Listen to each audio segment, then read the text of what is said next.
Helicopter দিয়ে ভূত তাড়ালেন পাদ্রী। এই আশ্চর্য ঘটনাটি সম্পর্কে চলুন বিস্তারিত জেনে নিই ফ্রিকি নিউজে।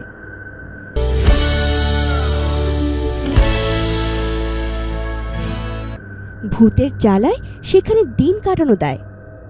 মাঝে মাঝে মৃত মানুষের কান্না তো বটেই, ভেসে আসে পোড়া গন্ধ। ভূতের জ্বালায় তিতি বিরক্ত মানুষজন বেশ কিছুদিন ধরেই ভাবছিলেন ওঝা ডেকে ভূতের হাত থেকে রেহাইয়ের পথ খুঁজবেন। সেই মতো স্থানীয় চার্চের একাধিক পাদ্রীর ডাক পড়েছিল। কেউ এসেই পালিয়ে গিয়েছিলেন, কেউ বা মাঝপথেই অসুস্থ হয়ে বর্তমানে হাসপাতালে ভর্তি। সবথেকে আশ্চর্যে ভূতের ভয়ে রোজকার কাজকর্ম বন্ধ করে দিয়েছেন বহু মানুষ।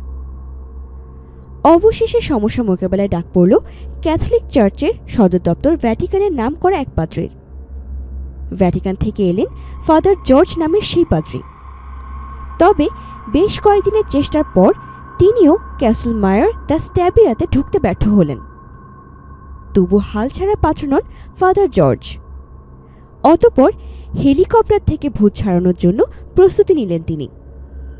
সম্প্রতি সেই মতোই বিশেষ হেলিকপ্টার থেকে জর্ডান নদীর পবিত্র পানি বা শান্তিবাণী ছড়ানো হয়। তার বিশ্বাস এতেই ভূত পালিয়ে যাবে। আর ভিডিওটি ভালো লাগলে লাইক করতে এবং কমেন্ট করে আপনাদের মতামত আমাদের সাথে শেয়ার করতে ভুলবেন না কিন্তু।